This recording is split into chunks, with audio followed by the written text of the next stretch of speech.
Hey, everybody, welcome to Monday Night Live in Lexington, you guys. Happy Monday night. Welcome to the show, everybody. This is where we discover what and who we are in this journey called life. Good to see you guys all here tonight. I hope you got your notifications and you're getting into the chat. Let's see. Hey to Yasmin Jadoon on YouTube and Charles Biggs on Facebook. Good to see you guys. You're going to notice a couple things that are different. They added some features to Restream, and I'll go over those with you. Hey to K.E. White over here on Instagram. Philippa McKee, good to see you tonight on Instagram. Instagram's going to look a little bit better. Usually, I had to do you guys from the side, but tonight, since I've switched streaming platforms, I can go face on with the Instagram right now. So let me make sure that everything's working okay. All right. So a couple new things that you're going to see on the screen. There is this over here, support the stream with a QR code that says buy me a coffee. Okay. And it's also up here on the screen because I'm going to take this down in just a minute when everybody gets on. But if you want to throw $1 or $2 my way to, for equipment like this, okay, this is not cheap.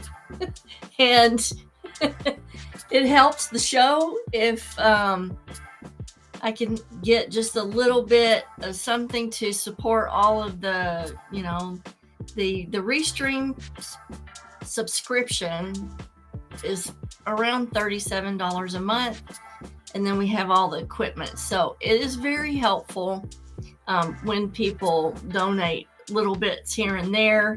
It really helps a lot. It goes a long way to me being able to get a new microphone or get new lights. Hey to KYGS Ryder over here on Instagram. Hey to Cindy Hall and Ina Thompson on Facebook. So what you do with the QR codes is you have to have a QR scanner, or sometimes the new cameras on the new phones, all you have to do is point the camera to the QR code and it'll bring up a little option that says copy or open in browser, and all you have to do is click open in browser and it'll take you directly to a link where you can send $1 or $2 if you feel so inclined. So anyway, tonight is some dreams that have been sent in from people. And hang on just a second. We have to block that. I will try to watch the stream for nastiness like that and block it. That's part of doing a live stream. You're going to be subject to that kind of stuff. Philippa wants to know how am I doing? You know what? I'm going to be honest with you guys.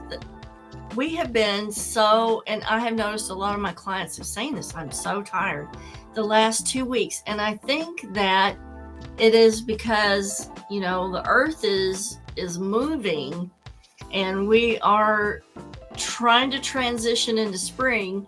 And from what I hear of the clients that I have in India, spring has already started there. So I think we're feeling this shift of the earth's movement. And you know what? It is hard on you and it's hard on your body when these transitions take place. And we need to, if you really feel like that, like I did, you need to honor that and take time out and take extra rest. Hey to my big brother, Daniel, on YouTube. He says having trolls means you're doing something right. Well, I hope so. But I'm really stoked about the new features on the channel here. These little QR codes got me real excited. And so another thing I want to show you is that they are allowing me, like tonight we're going to talk about dreams. I'm going to give you all the dreams that people have sent in to me, and I sit down and I taken the time out of the day to analyze these thoroughly, because I want to step through the dreams and kind of show you how to interpret those. Now, so let's say I want to suggest a really good dream interpretation book off of my Amazon store. Well, now I have the ability to do that. So welcome to the Awakened Dreamer. And so all you have to do on this is scan the QR code, right? And it will take you to my Amazon shop, and I get maybe 10 cents off of you buying it, but hey, 10 cents is 10 cents. So what I do is I look through all the books and I take the ones that are my absolute favorites, the ones that I think that'll benefit you the most, and I put them in the Amazon shop. So everything in the Amazon shop is my personal recommendation. Now here's another one. Let me show you another one.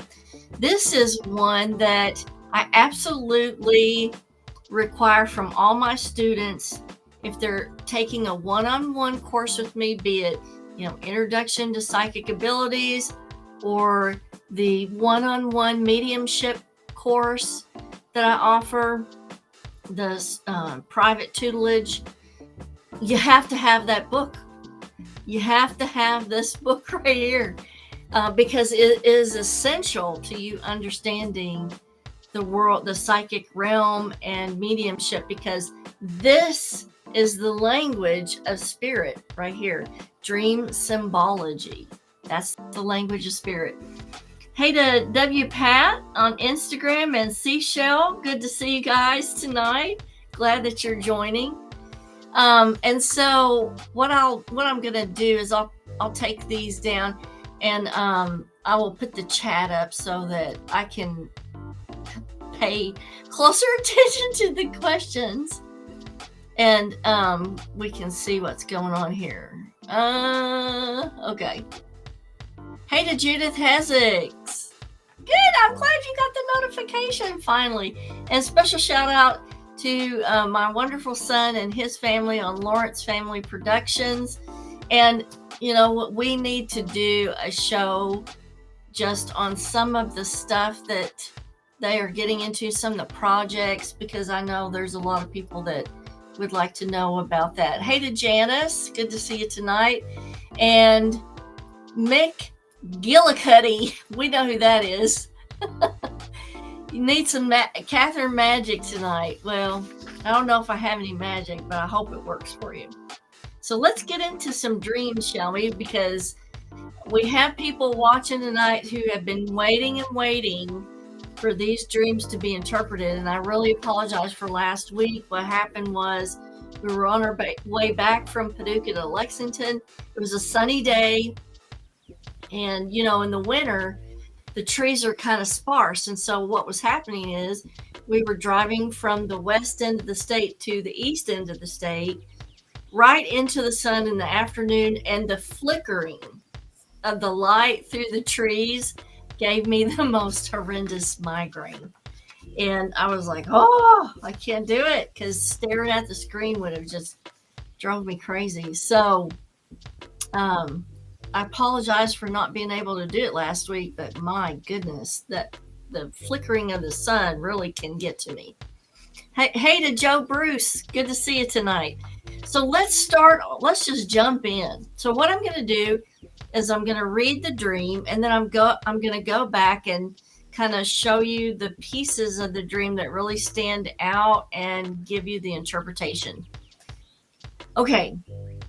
So now this person is dreaming. I'm not going to go too much into detail because a lot of it is irrelevant, I guess. So in this dream, this person thought that she was at home, but realized it was something completely different. And she was trying her best to get out of the reality or the place that she was in. Now, the place that she was in was an exact replica of her home and room. Now, that is because I think that it was the astral reflection of the actual home and room. And every time she tried to get out of that space, there were these beings that would feel like they were helping me get out of the reality, but I started realizing that they were actually a part of that reality and they didn't want me to get out, but they were acting like they were, but they weren't like taking it seriously enough, or just they were starting, as the dream progressed, they were starting to look a little darker to her. And so she is telling herself to wake up, because every time she tried anything and everything to get out of that reality, she was just stuck. And so it felt like a torture. So she couldn't communicate with anybody. She couldn't call her friends that she needed to. Hey, to Divine Guidance, good to see you tonight. So she, she's trying different ways to get out of this reality, and she's saying to herself, I need to change how I move in order to get out. So then she starts screaming, wake up, to the walls, and eventually that woke her up, and she was in the same room that was like a copy of the room that she was in before.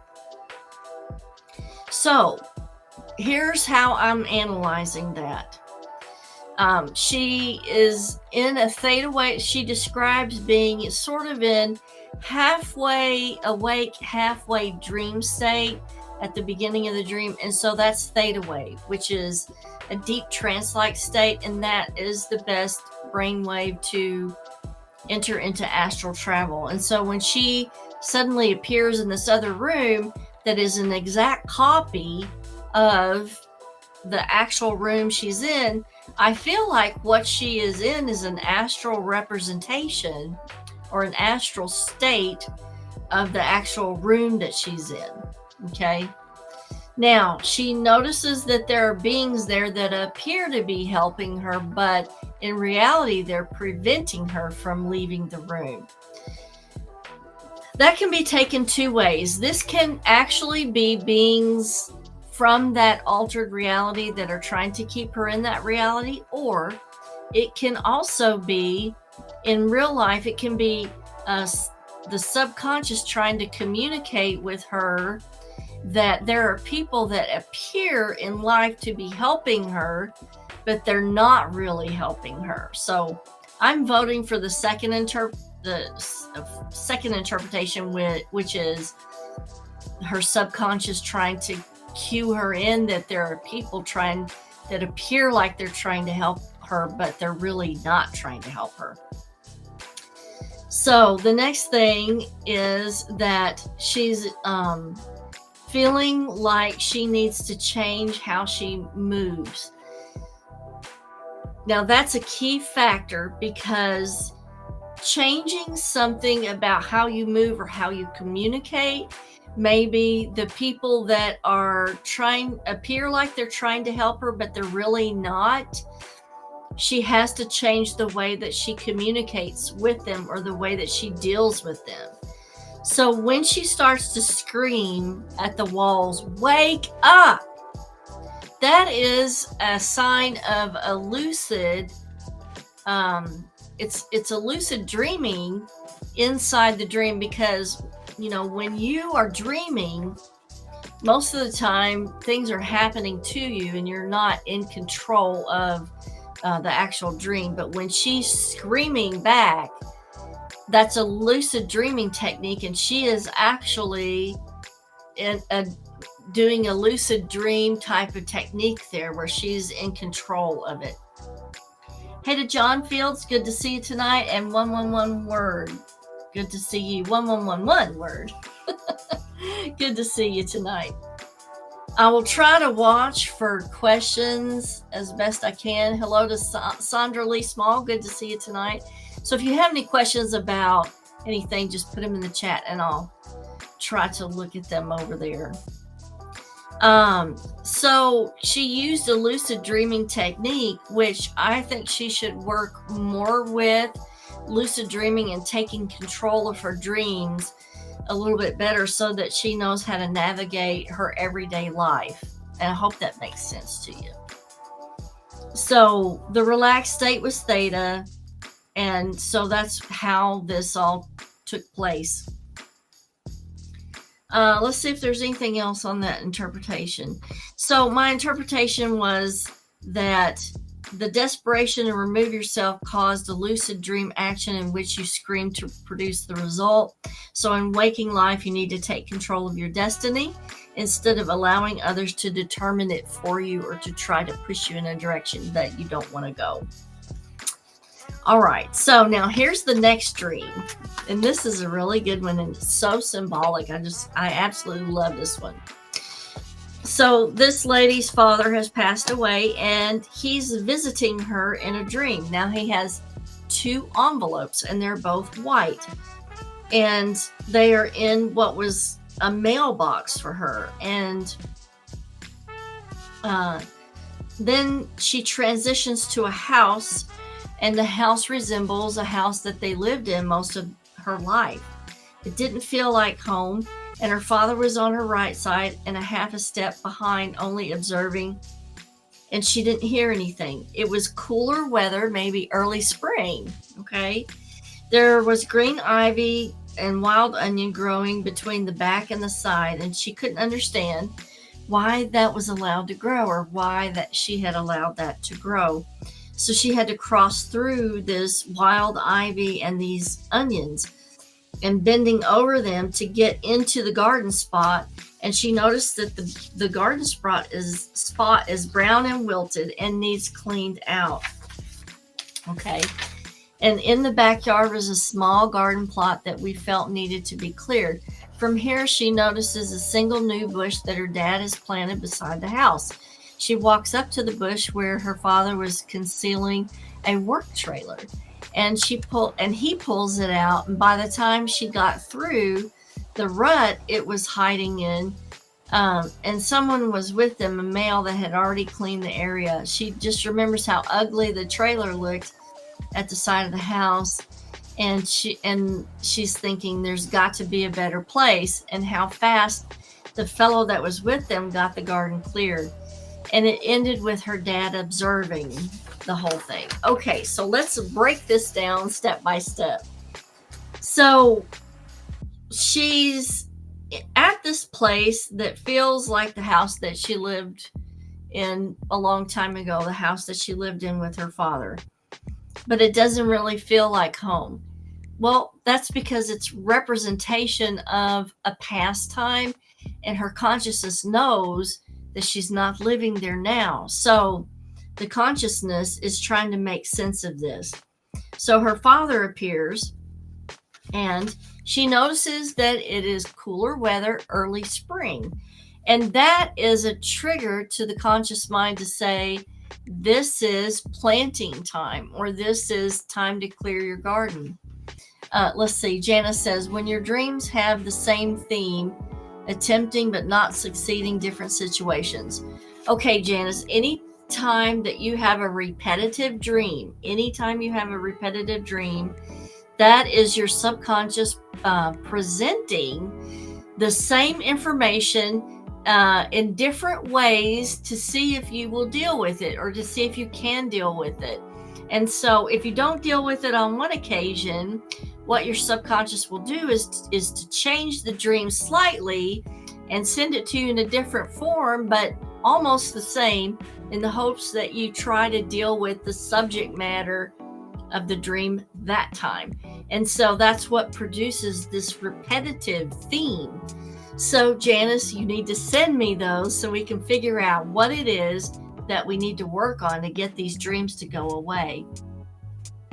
So WPat89 says, can you be awake and dream? I was listening to music and either had a daydream or a vision where I saw Jesus and was shown the night sky and other solar systems. Thoughts? Yes, that's a deep trance state. It's called theta wave. It's a very slow brain wave. It's where most prophetic information comes through. And it's also the brainwave state that spirits use for communication. And so, yes, you can be in a dream and be awake.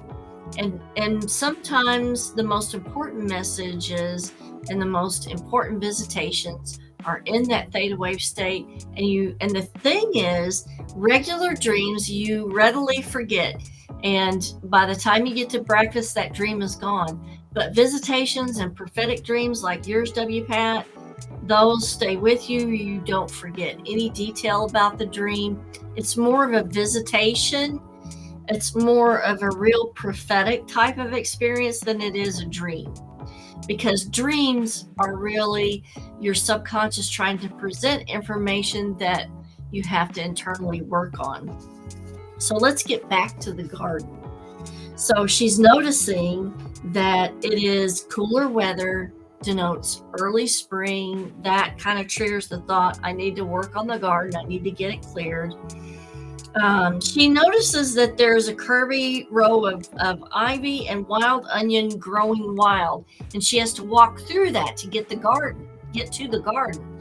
And so she's having these thoughts of, why have I let this grow out of control? Meaning subconsciously what's happening is she's realizing there are aspects of this that I've let go and it has gotten out of control. And so that's the symbolic interpretation of, why have I let this grow out of control? And she has to cross through these to get to the garden. And she notices that her garden, her mind, the garden is the mind. And the mind garden spot is full of things that are wilted, things that are brown, things that need cleared out, right? And she's realizing that that's areas of life in the mind that need to be cleansed and cleared. Now, then we see where she says she realizes that the small garden spot she felt needed to be cleared. Well, that's the mind and the spirit and the consciousness. And then from there, she notices that her dad walks back up to the bush and pulls out a work trailer that he's been hiding. Okay. Now, this is difficult to interpret. Okay.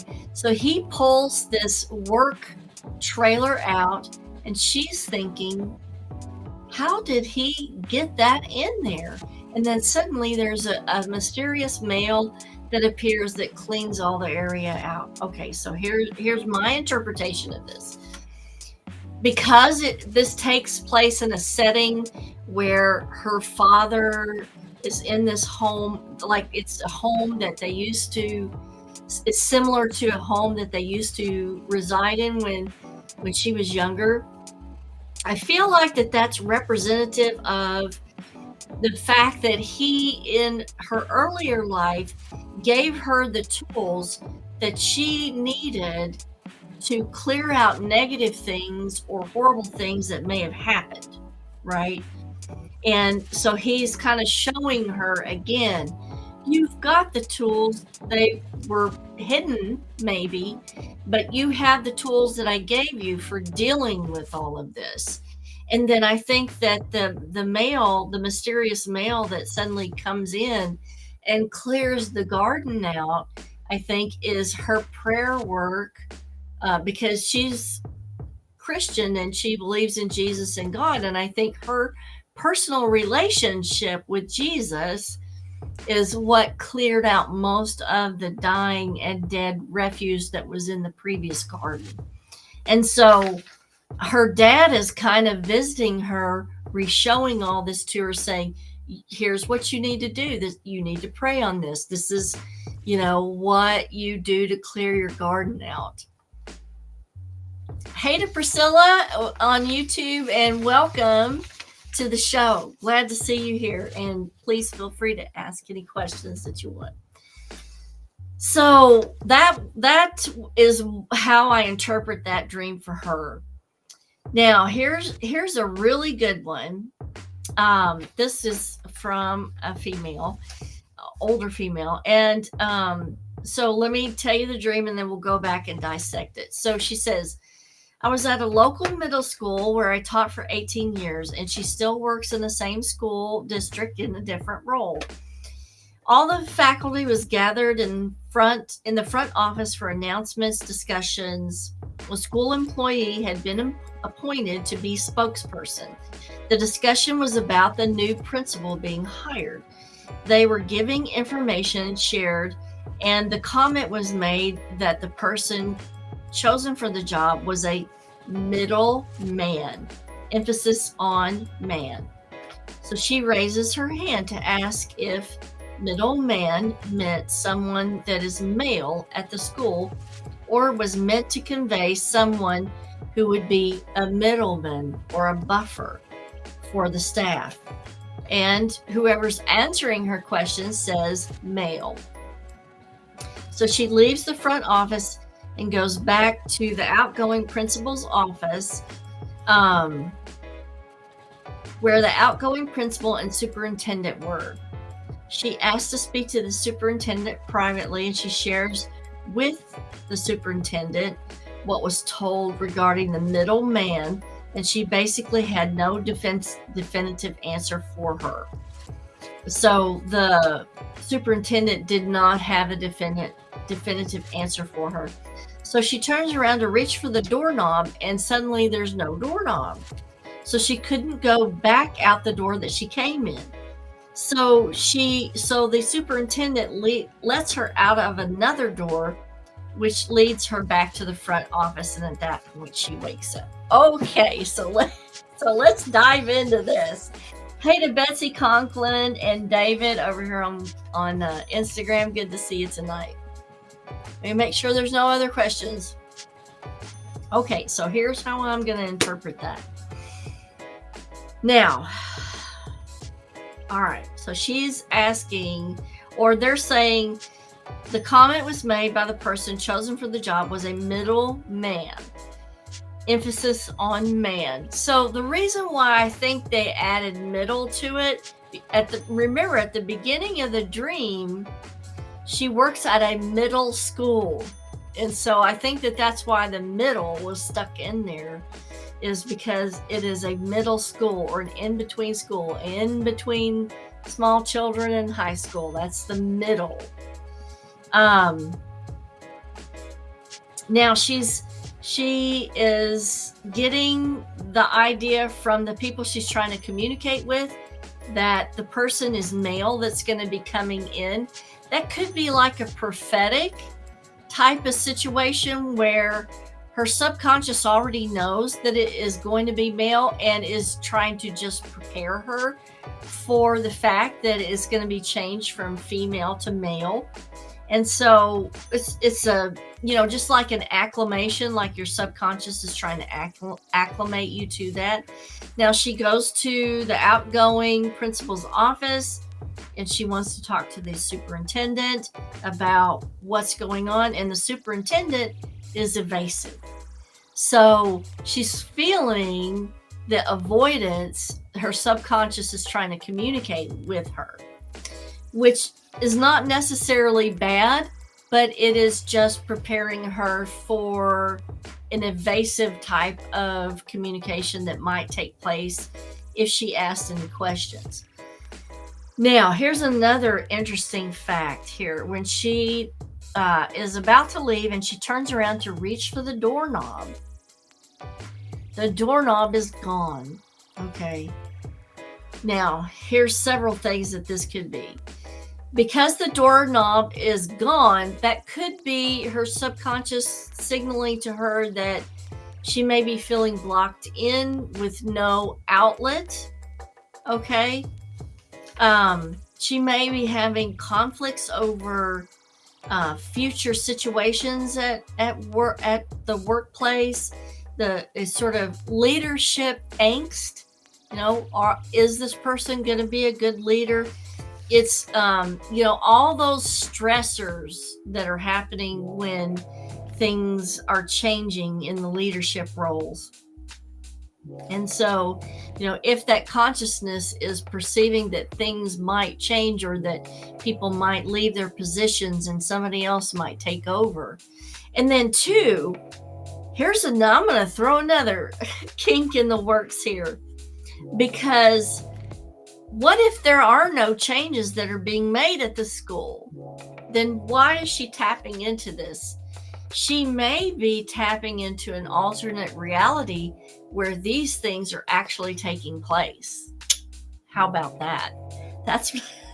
Now that'll throw your mind for a loop.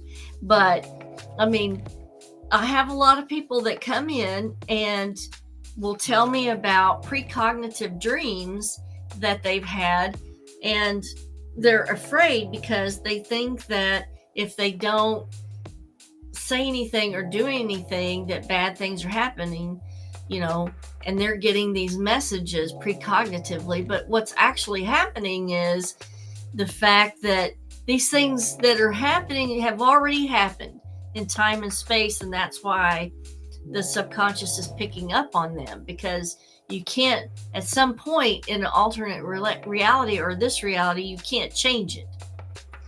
And that's why you're picking up on it. It is something that has already happened, because we know that our conceptualization of time is now, it's not linear, but time is more locational. So Priscilla wants to know, do we write in about our dreams on your channel? Oh, okay. So what I'll do is, what you can do, Priscilla, is you can message me on Facebook, or you can message me at my email. And let me just drop my email really quick here. And so what you want to do is send your dream in by email or Facebook Messenger, and I can get it on the schedule for next month on the open dream interpretation. So let's see. Hypothetically, say you're dreaming about someone about to set off a bomb, and just as they hit the detonation, you are awakened by thunder. How does your mind know the thunder is coming? I need more information on that. Like hypothetical. Let me see.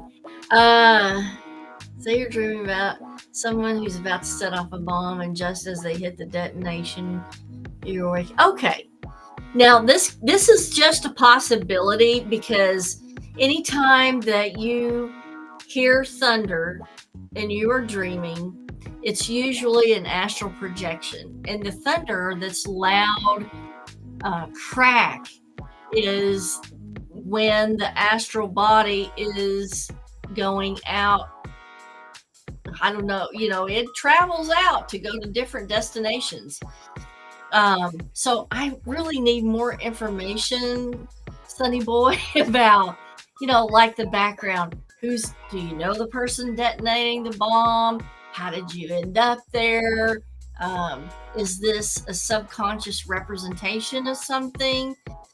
But I think the thunder crack is like an astral projection. So you may be dreaming and then you're astral projecting.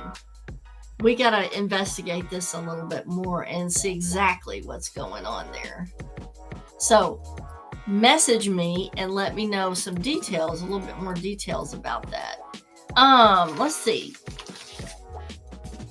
Okay, so WPAT wants to know, so you could be dreaming of other people and it's actually happening, but in another dimension. We might be tapping into that. Yes, absolutely. I urge you, WPAT, to go back to my YouTube channel. Please subscribe. Would love to have you as a subscriber. But go back to my YouTube channel, and there are a couple of videos on dream walking. And that's when people enter each other's dreams and interact in the dream. But the thing is, you have to figure out who is the dream walker and who's the person that they're invading the space of. But it's definitely real, and it is a type of astral projection, but you are entering into someone else's dream and experiencing that with that. So Kitty Cat says, I understand what you're trying to say on Lawrence Family Productions. Why I can't page down any further to see your all's stuff. Oh well, I'll get caught up anyway. Yeah, I need more information on the bomb thing. Did you see the bomb? Where were you at? What were the colors there? When did the thunder crack? How does your mind know the thunder is coming? Yeah, I need more information. We got to see the whole landscape of the dream. And that's, Kitty Cat says it's the timing. Yeah, I agree with the timing, but I want to know more about, is this an astral projection, and thunder is the separation of the astral from the physical? Because you're going to hear thunder, or you're going to hear like a train roaring when the astral projection starts.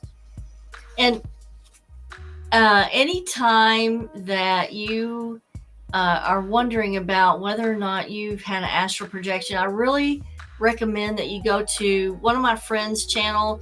It's called The Lucid Dreamer on YouTube. And she's been on the show before. We've had her on the show.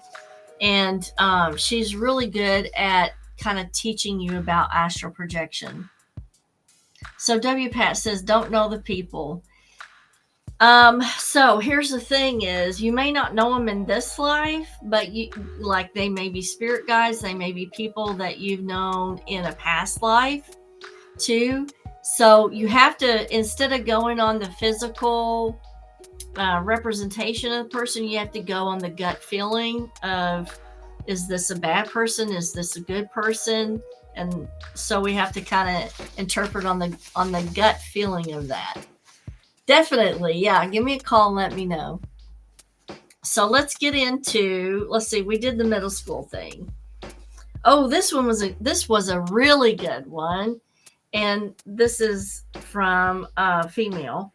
And this dream really threw her, and I had to do a lot of research on the meaning of this type of dream.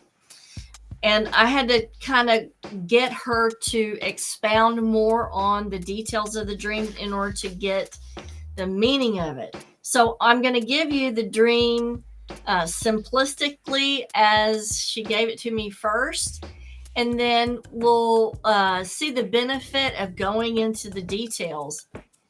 So here's what she wrote me. So she's saying that she had a weird dream about wooden spikes sticking out of the ground. And there was also somebody carrying metal spiked shaped things that was black with copper accents.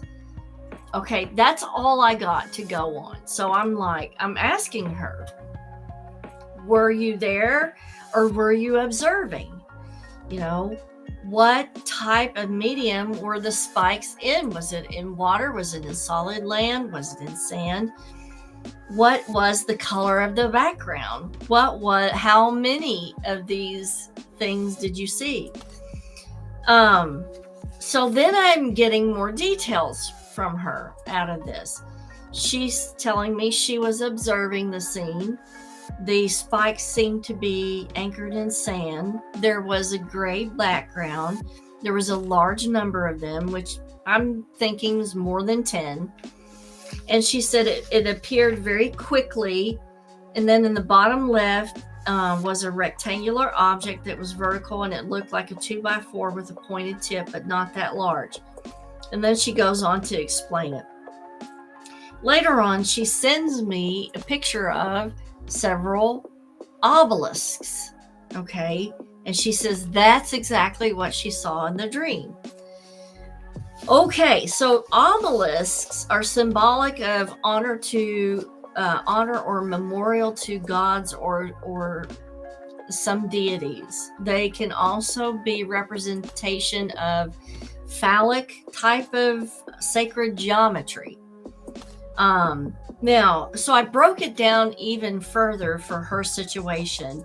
The fact that they were anchored in the sand means that there's a little bit of lack of grounding in the life, and the sand is not as solid as she would like. And because the meaning of obelisks don't really fit into what's going on with her life, I kind of broke that down into what does square mean and what does pyramid mean.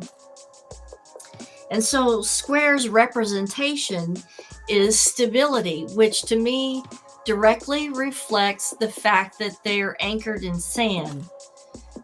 So I'm feeling like the fact that the obelisks were in sand is her subconscious calling attention to the the feeling of maybe things aren't exactly stable or as secure as she would like. And the pyramid interpretation is the self and the soul. And so that's at the top of the square of these obelisks. And so her self or her soul is trying to communicate with her that things could be a little bit more stable or things could be a little bit more secure. Like she may has an a feeling of needing things to be a little bit more secure for herself. And because there's a large number of these things, I feel like that's sort of an overwhelming type of feeling that I really need some stability here. And I also feel like the gray background is symbolic of an in-between state or a transitory state where things aren't settled. And so that's why they're gray. They're not exactly where she wants them to be. Now, this type of dream is a prophetic dream. She will never forget this dream. It is a really shout out from the subconscious trying to communicate these aspects that the subconscious needs. It's representation of emotional control, power, and the power struggles that are going on around her. Now let's see if there was anything else that she said. Okay, so one of the things that showed up was a hooded, cloaked human. Now this could be representation of a monk, because monks are hooded, cloaked people. Or this could be a representation of somebody that she's dealing with that has a hidden agenda. Okay. She can see them, but she can't see everything.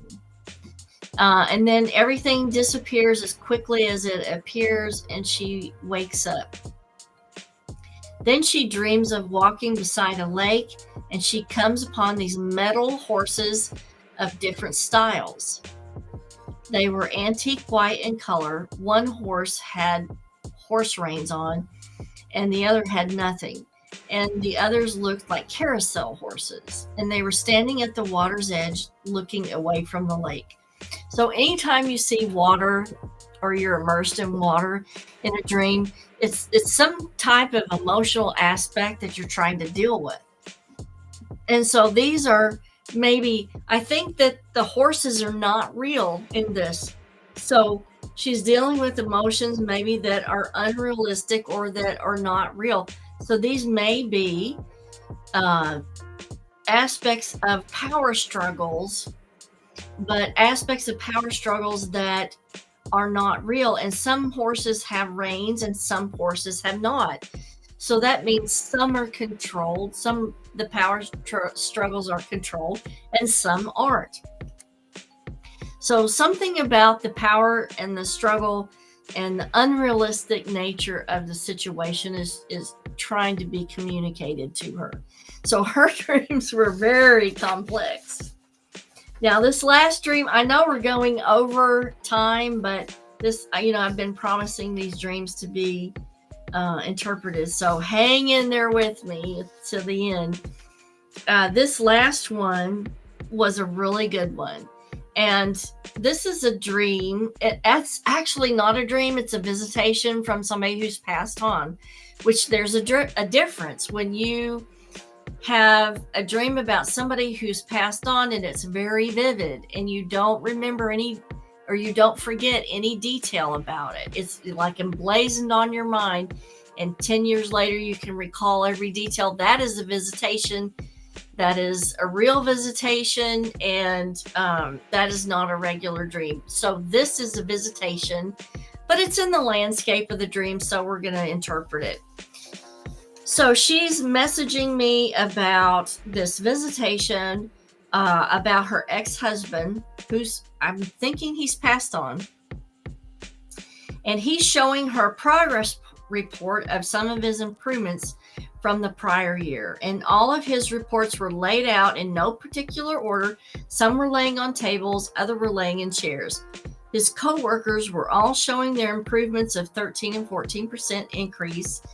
And she remembers telling all of them, good job, I'm proud of you. But when her ex finally finds his, there was 100% increase.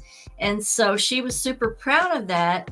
Well, initially she thinks that it may be his way of telling her that he's doing much better than he was when he left this earth. However, the more she thinks about it, the more she thinks that she may be wrong because of the following things. So the things that bothers her in this visitation is that, let's see, let me read it to you. The part that is hanging me up, I would think that anytime a person sees a report of positive improvement in themselves, that they would be happy, yet in my dream, he was not. Nor were his coworkers. They were not upset, but they weren't cheerful neither. I think the best adjective to describe it would be he was frantically searching everywhere for his report, for he almost feared that it wouldn't be there. And when he finally found it, he just turned around to show me the report, and he said nothing, just sort of a non-emotional look on his face. Okay, now, normally in visitations, the person communicating with you cannot produce a voice, okay? Because the language of the subconscious is strictly visual imagery. That's why you dream in pictures and not sounds.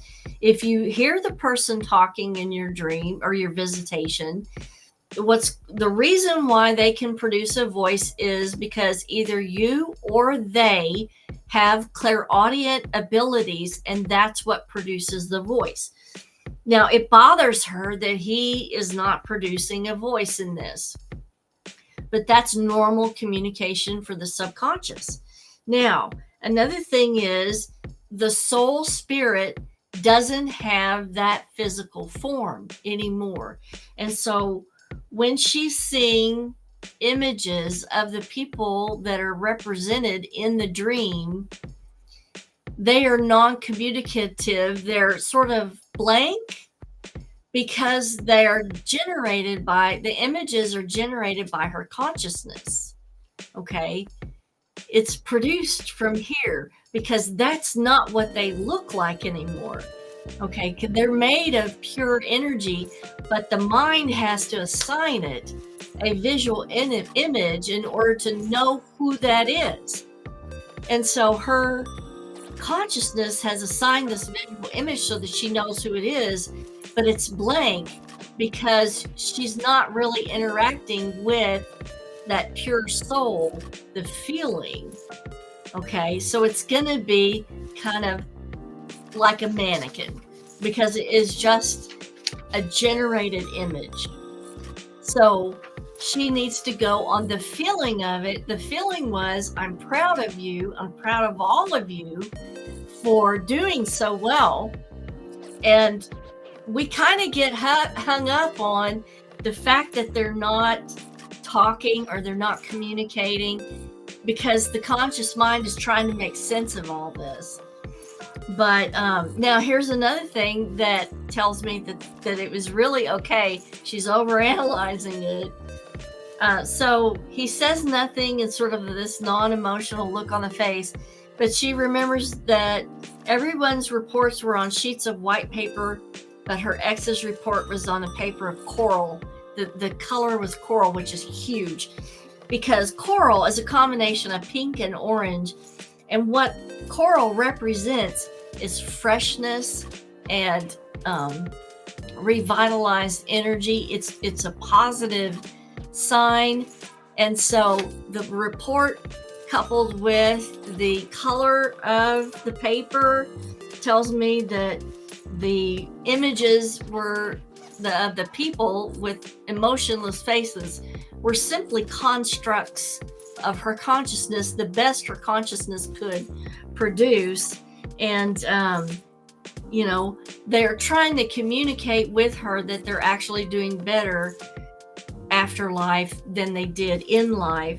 And so the fact that he's looking for the report frantically means that they're really trying to give you what you need, because you need to know this. And so there's that frantic feeling like, I'm trying to get you what you need I'm trying to get through to you. I'm trying to make that connection. Hey to Evans Fry, good to see you. Thank you for joining us tonight. And so Tiffany, let's see what Tiffany. So Tiffany says, interesting, I did not know that. Anytime I dream of past loved ones, I always hear them speak. And so that is because you're either clairaudient or they're clairaudient.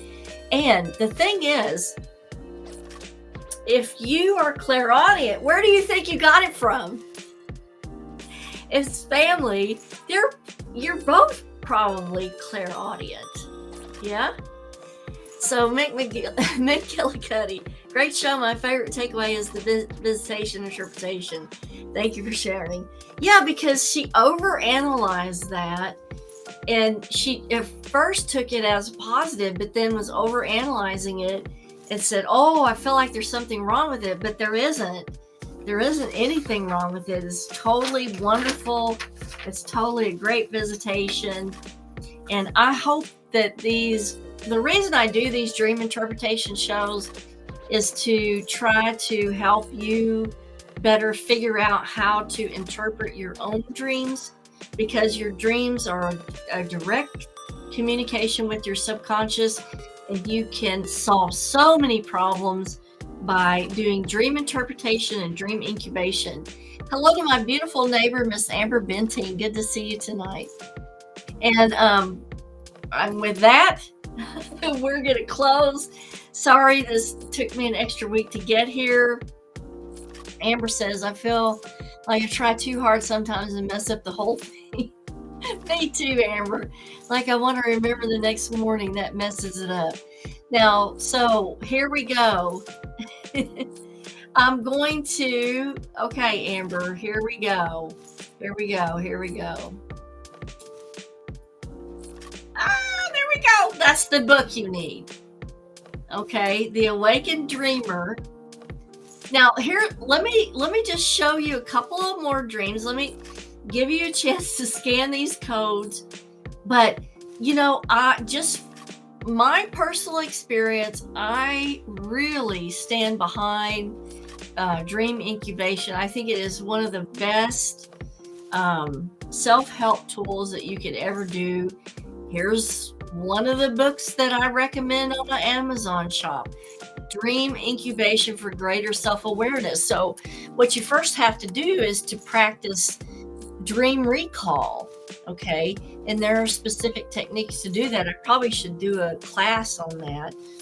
But you do the dream recall, and then in dream incubation, you teach yourself how to pose your question on what you need solved to your subconscious before you go to sleep through certain repetitive techniques. And then when you do dream recall that night, you will be dreaming the answer to your question. I mean, can it get any easier? But it is a little bit of work. You do have to practice your dream recall. You've got to figure out at what time, your best dreams are happening in the middle of the night. And that takes a little bit of work. But, it's totally free. This is very doable. And the answers are coming directly from your subconscious, and they are for your higher good. And that's something you can trust 100%, is that it's coming in for your higher good. Back to this, in case you feel like, you want to buy me a cup of coffee, there's the scan code. And with that, I'm going to sign off. I really appreciate all you guys tuning in. And we'll definitely talk to you next Monday night. In the meantime, I really hope you guys have a fabulous week. and that things go your way and things are good for you. And until then, kisses from Kentucky, and I will see you next Monday.